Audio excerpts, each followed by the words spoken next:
And so once you start understanding who your investor is, what they're seeking out of investing in your product, then you can better address their concerns and their needs.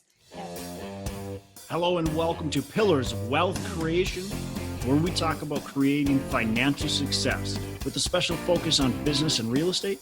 I'm your host, Todd Dexheimer. Now, let's get to it. Hello and welcome back to Pillars of Wealth Creation. I'm your host, Todd Dexheimer. With me, excited to have the Kitti sisters. We got Palmy and Nancy. Welcome to the show. Thanks for having us, Todd. Yay! Yeah, absolutely. Super excited to dive in.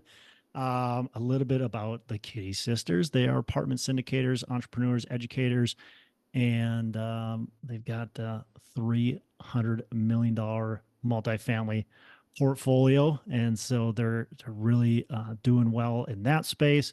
And, they're focusing on right now.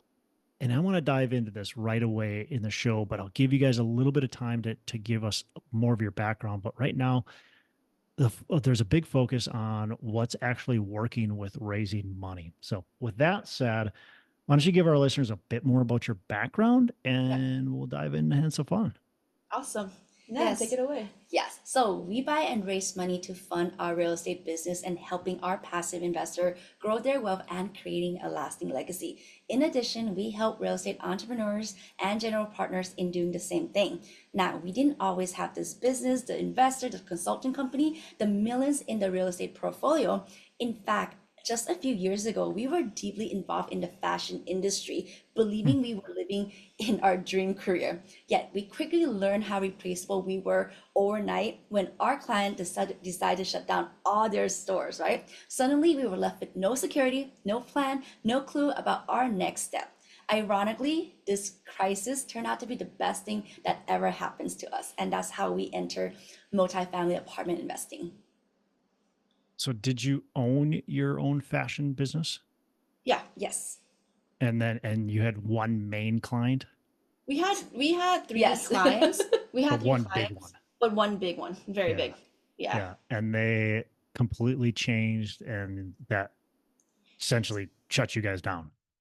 So essentially what happened is we were working in different divisions. So we were diversifying, in that world. We were thinking, okay, we're not doing just like one department. We were like in many departments, but that's not the way life should be, right? But basically, like that specific company, like we were doing really well. And in fact, the things that we produced actually sold really well. We had the designers email us a week before saying, your stuff are blowing out of the stores. We're gonna double your volume. And we're like, I remember we went like this, like high five, like yeah, like It's like how we like when we were kids and we get good grades, yeah. and So you're like, like, yeah. yeah. So like you thought like you did everything right. You sacrificed a lot of time, a lot of sleepless nights, a lot of traveling for that.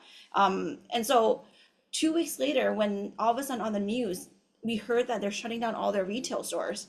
That was like, like you go from the highest of highs to the lowest of lows in the mere 2 weeks. It's like not in a very emotionally stable moment for both of us.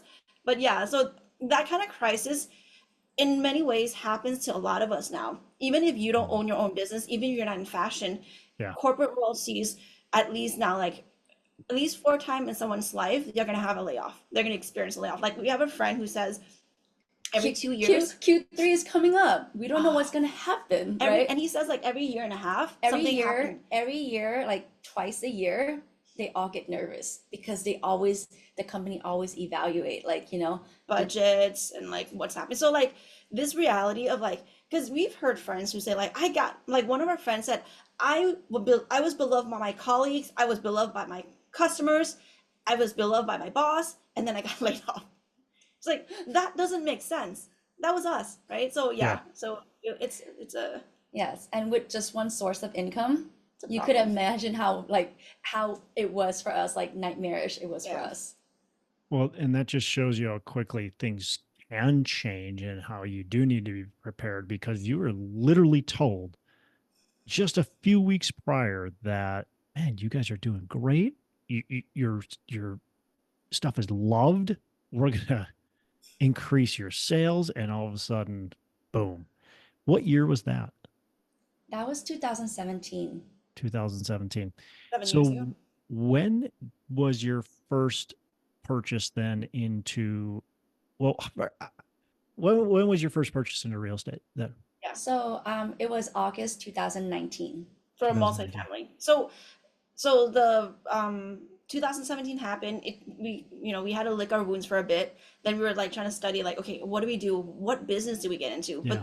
And so one of the first things was like a lot of people ask us, why didn't we go back to a business? Why didn't we go back to the same well? Why didn't we Yeah. go back to fashion? A lot of people like, you were making millions of dollars. Why don't you go back? Well, the scar didn't heal. It still doesn't heal because like that kind of scenario just told us like we were so replaceable. We need to figure out another line of business that one cannot be outsourced. We need to find a business that's going to be anchored in the United States and can't leave.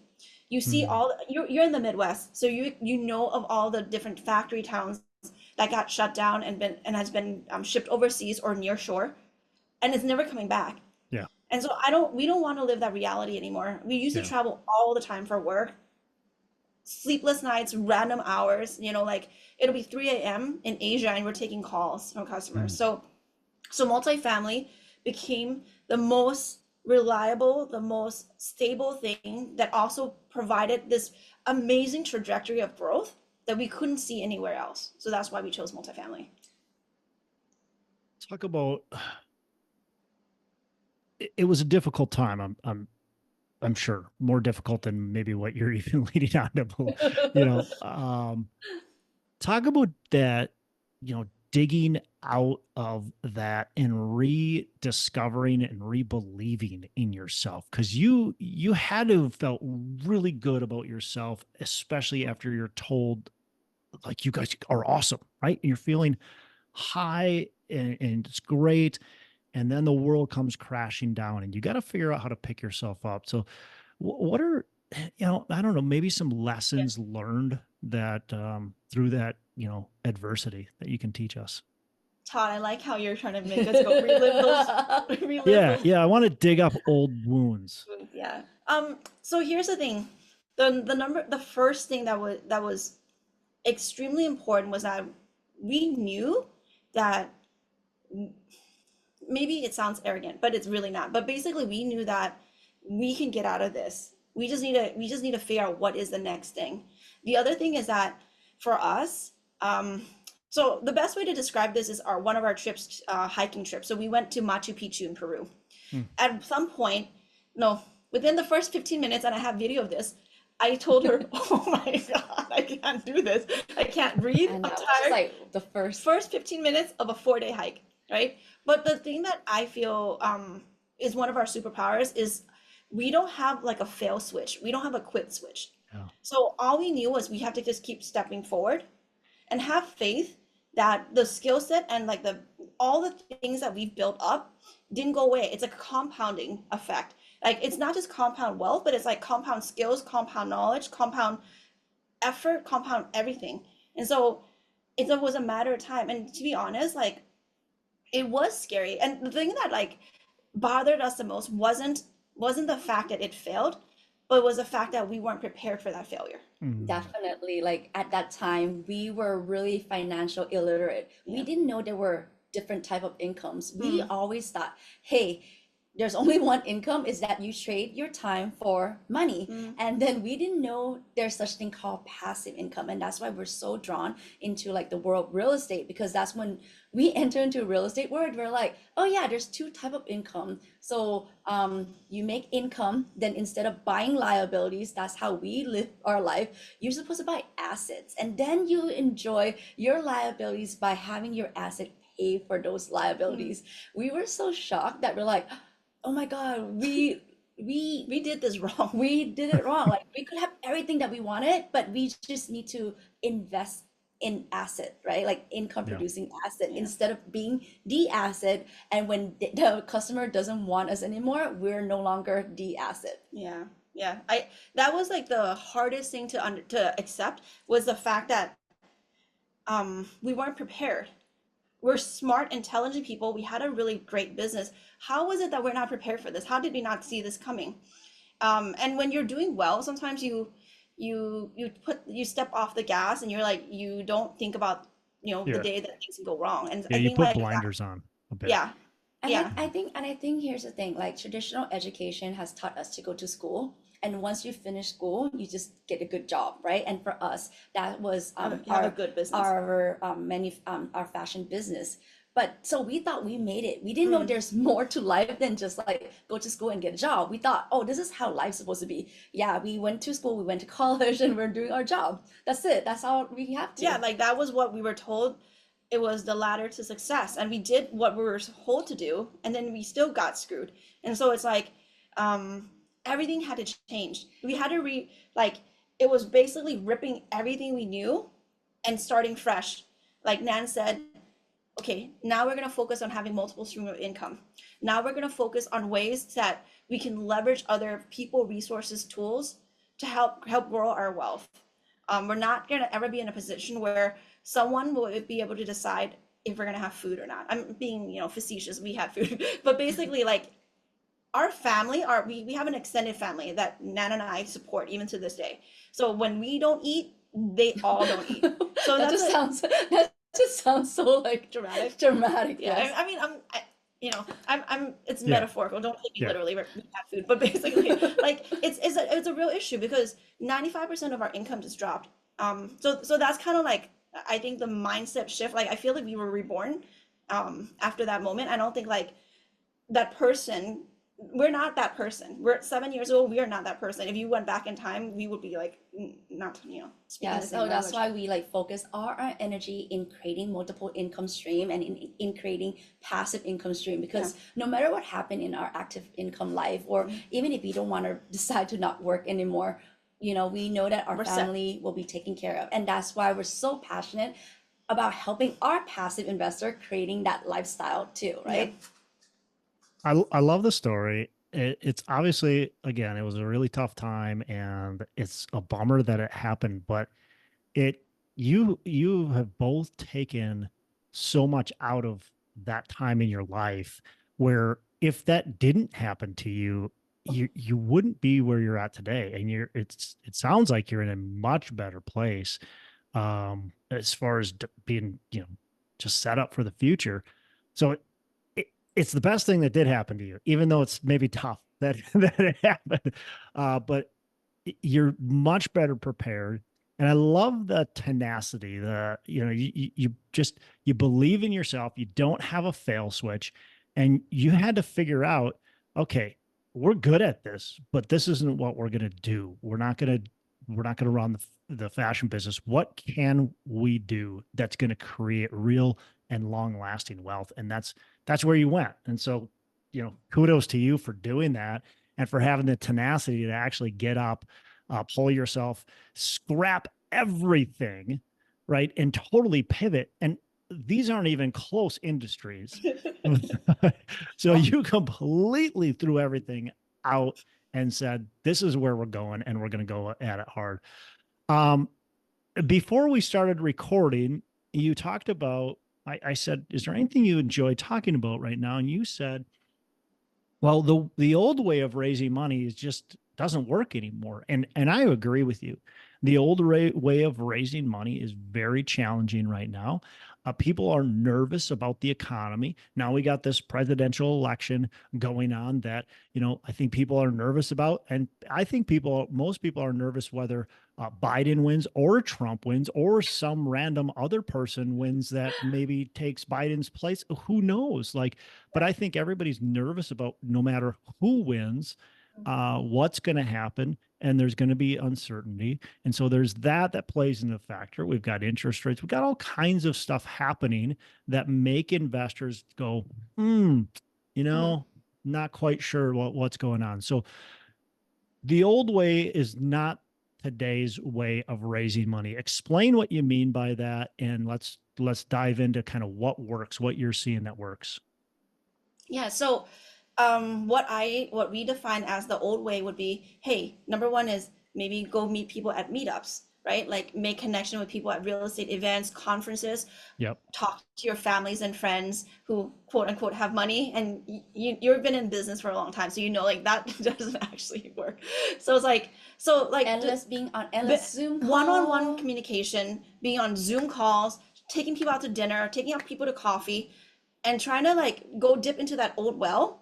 Like, if it works, then everyone would be raising tons of money right now. But I honestly don't see that happening. And when we first started, we did those same things because that was what everyone else is doing. No one actually taught us how to raise capital when we first started. So we just like, well, okay, what are you guys doing? Okay, we jumped and did it.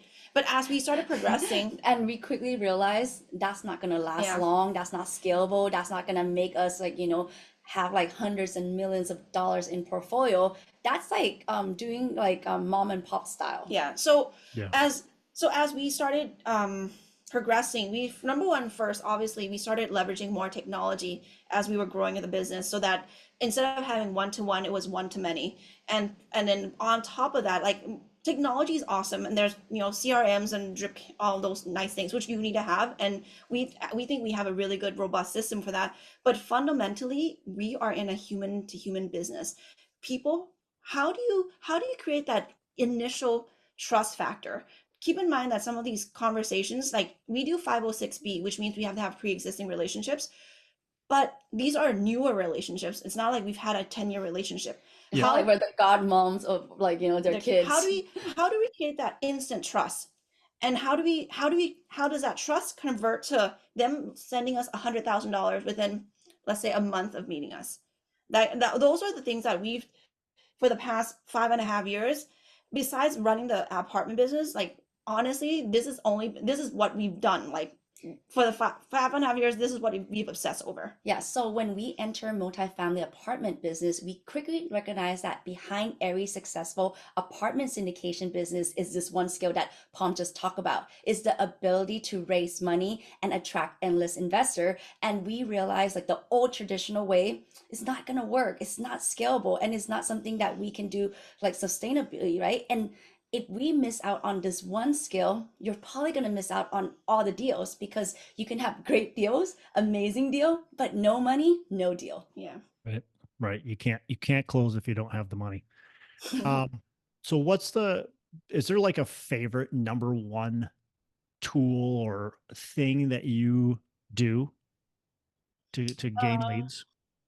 so like one of the things that I think, like, when you started talking about like, hey, people are nervous, investors are nervous because there's high interest rates, the news isn't really favorable right now, right? I think one of Is the it most ever? exactly, and that's the point. So I think two things. Number one is like you never want to keep dipping in the same well, because you have to understand that even if people love what you're doing, their money may be tied up in deals right now that can't sell, right? Mm, So if you yeah. try to go back to that same well, it's dried. You can't use it. The second thing is like you always have to constantly be educating, because everyone has their own agenda. And the truth, like we know the truth, right? Short-term issues in real estate is something that will go away once interest rate starts dropping. Because especially in multifamily, I'll speak to the sector that we know very, very well. This is a sector that has a lot of housing shortages. In specific areas where we invest, there's always high demand. Dallas has 400 people moving to it each day. Atlanta has 100 plus people moving into each day. There's not enough housing units. And so how you educate people in short bite-sized pieces so that you can put them at ease, like these are genuine, like real answers that people need to hear. And like we said at the beginning, like if you speak to them about your true intention is to help them avoid the kind of pain that we went through, I think like that kind of messaging resonates more with the potential investors, instead of coming from like, hey, this is my great deal. Like Simon Sinek, right? It's like is a book called Start with Why? Start Yes. with why. Yep. So Start with Why. So it's like everyone now speaks about the benefit, the features. Hey, my apartment is awesome. It has 500 units and it has blue colors and like all these bells and whistle about the apartment. But no one talk the apartment is it's not the thing. Who cares about the apartment? Like no one cares about that. They're investing because there's a specific why that's tied to that. You need to speak to that versus speaking to all the features and benefits, and basically like vomit about why your apartment is so amazing. Those are the kind of like mental shift that we experience. And so once you start understanding who your investor is, what they're seeking out of investing in your product, then you can better address their concerns and their needs.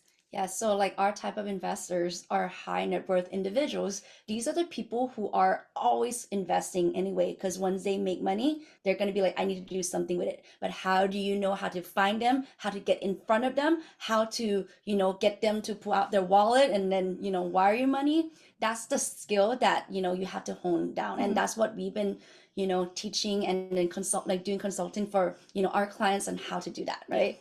Because we do that every day. Like over 5.5 years, we raised over $130 million from individual investor, not like family office, not like, from PE. PE or anything like that. Mhm. Just like ordinary people like us who like, okay, I have a problem. I'm looking for someone to help solve that problem. And most Yep. importantly, I need to trust you with my money. That is like the most important thing. Like, how do you gain that trust? I think like fundamentally, people care. Not everyone, but most people. Like, here's an example. Nan has an event, and this happened more than once, but one time specifically, I'll give you an example. She's talking to someone we've had a previous communication with, right? And they hopped on a call about a specific deal. So Nan sent the video over. It's like a 12-minute video, but there's a password on the video, but she doesn't give the password.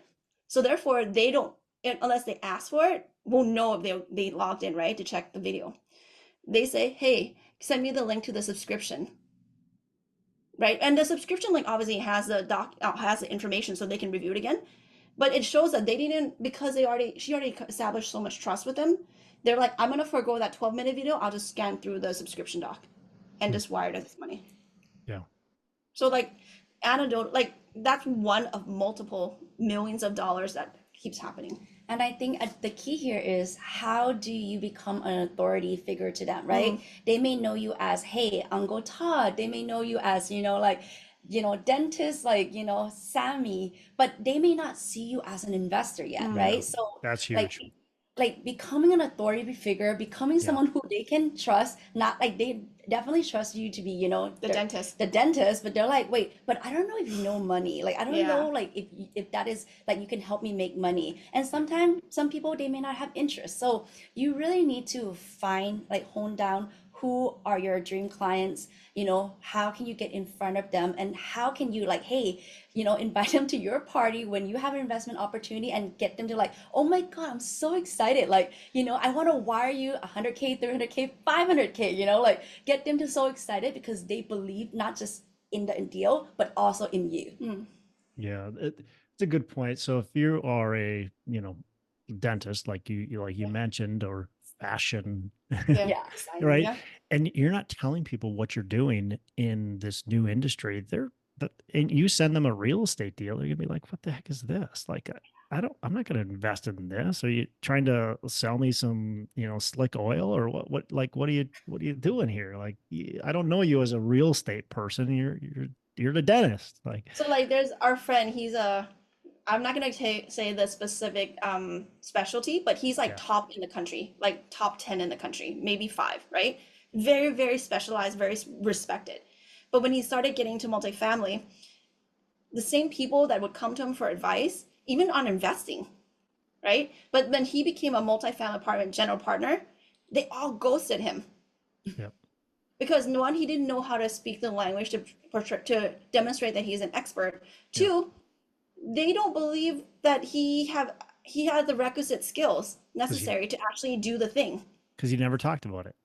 Never talked Yeah. about it. And if you don't talk about it, if people don't know what you're doing, it feels like you're selling something that it just feels like you're selling, right? You're selling something you just don't know about and trying to get them in. So yeah, I love that. You really have to make sure that people see you as an expert in that industry, somebody they can actually trust in the industry. You've been in it for a while. You've invested in other deals. You've done other things, all that kind of stuff. You know what you're talking. You know how to talk the language. When they ask you a question, you know how to answer it. Yeah. Those are super important things.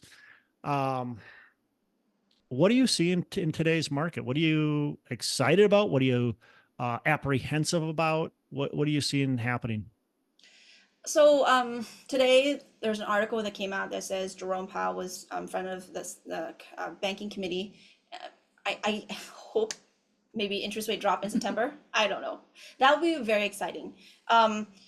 So the other thing that's so I say exciting, but also obviously it's not great for a lot of people, is that there's going to be a lot of deals that don't survive. So it's going to be an opportunity to buy.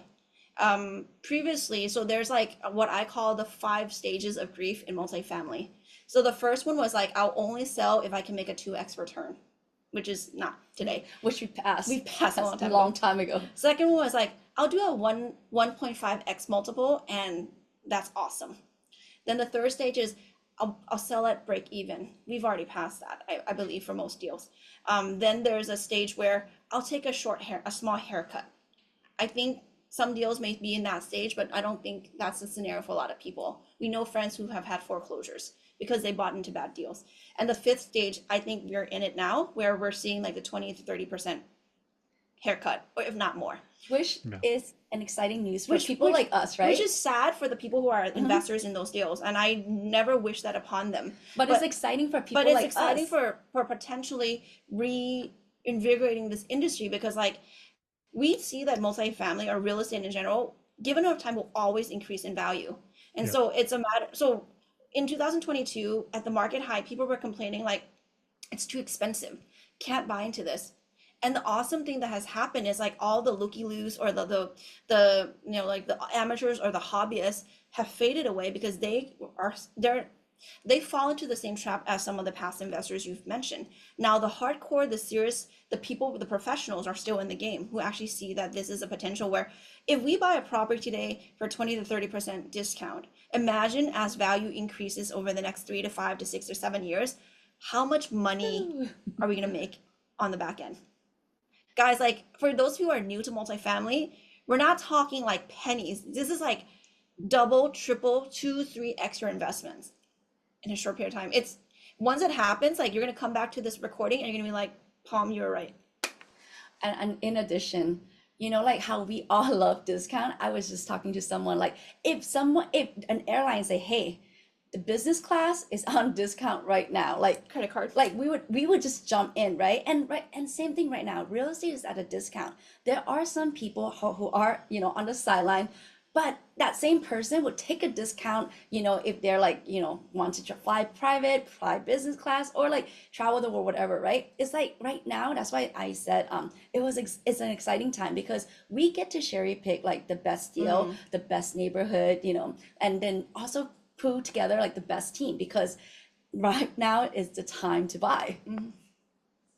Yeah, I saw something today that said that 2024 Q2 had the smallest amount of multifamily transaction volume since 2014. So 10 years in 2014, things were just starting to kind of dig out of Yeah. the Great Recession. So that was the last time that saw this few of transactions happening. And doesn't necessarily mean that there's a crash when there's less transactions, but it certainly points to kind of what you've been talking about, that there could be some really good deals coming up. When that's not happening, people can't sell their properties for the prices they want. We've seen a lot of properties come to the market lately and not transact, which is always interesting, because that means that buyers are rejecting the prices that sellers expect. Which ultimately means sellers got to continue to come down. Yeah. Yep. So you are excited maybe for interest rate reduction, but I actually don't want it to happen, because I think that'll help prices stabilize. So I want we have prices to both come down. sides, right? So we play both the Yeah. buyer and the seller. So on Yeah, one yeah. on the ownership side, we do have some loans that are on variable rates. So of course we want those to drop.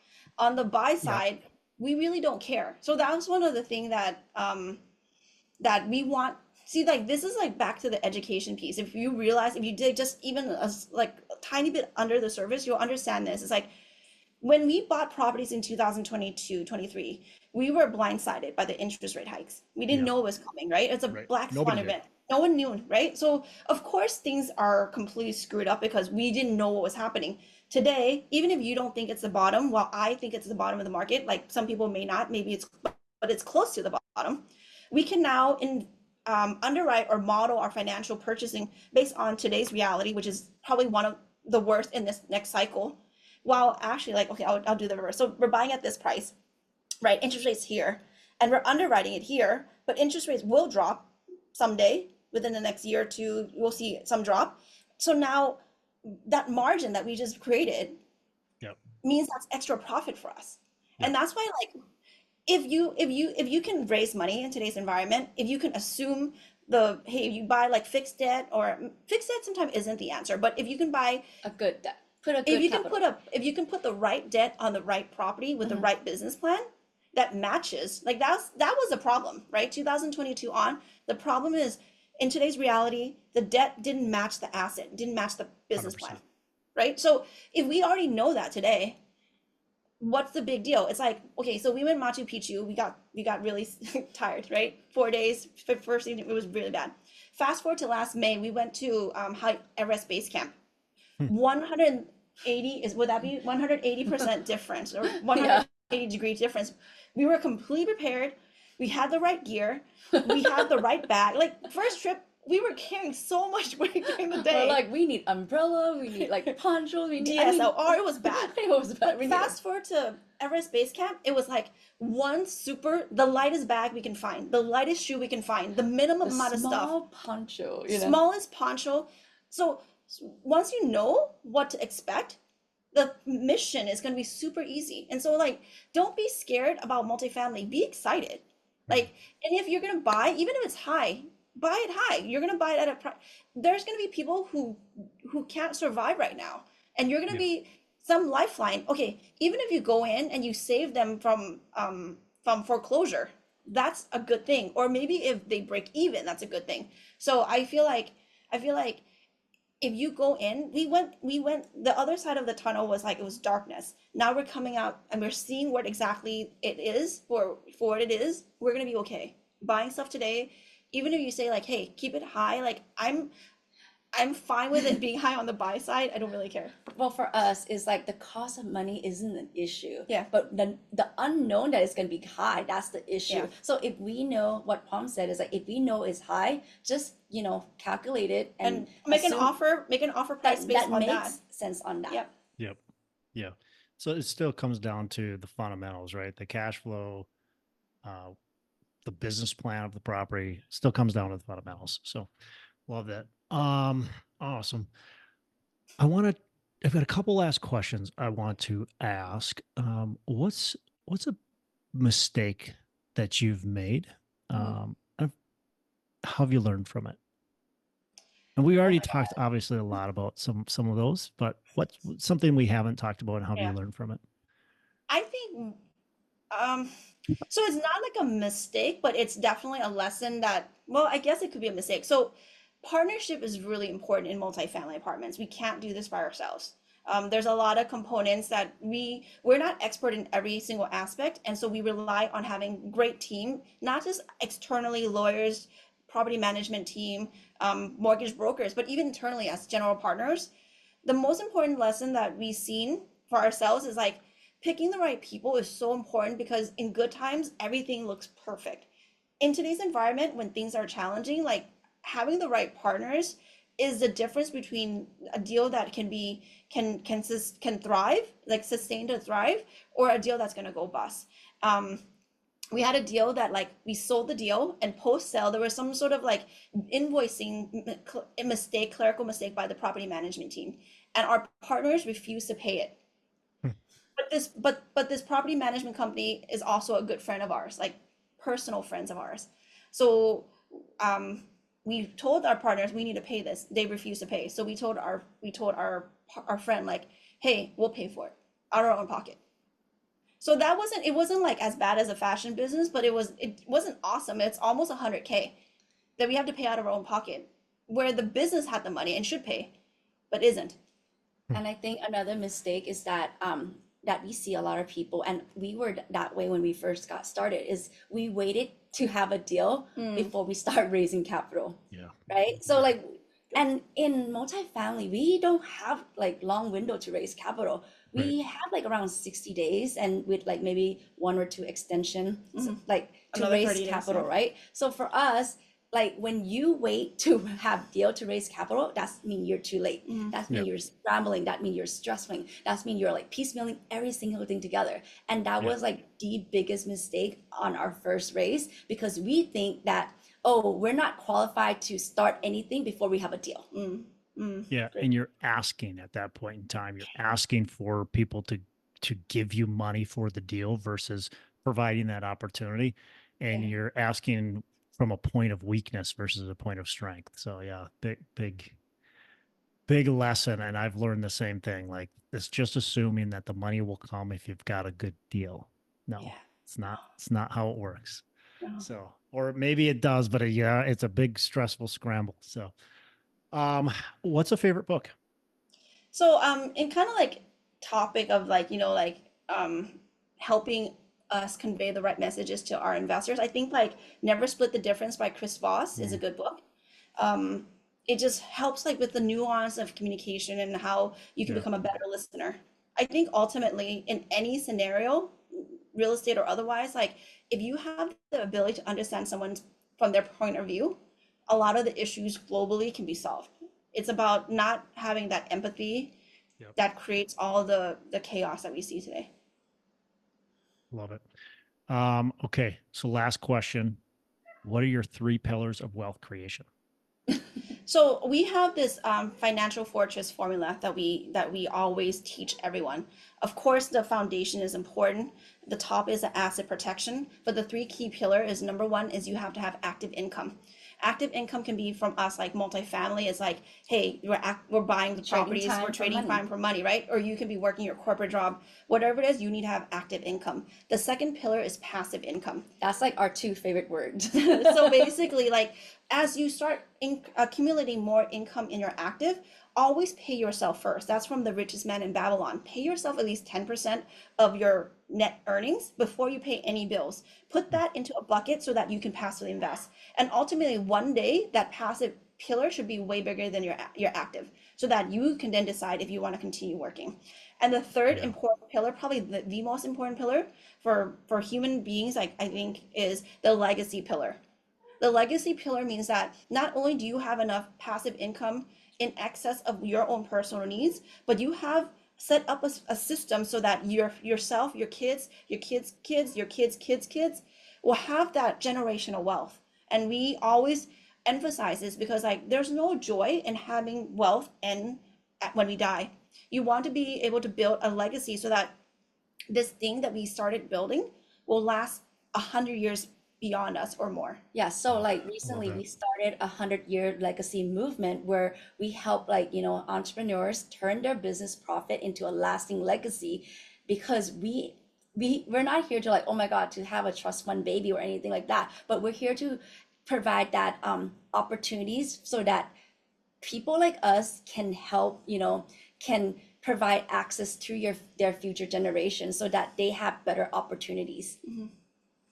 Yeah, I love the legacy building, and one thing that I love doing on top of that, and I think it's so important, is legacy building with also an educational Mm, platform so that mm, those future generations actually know how to utilize the money properly and don't just waste it and be the trust fund baby that you just Love it. alluded to.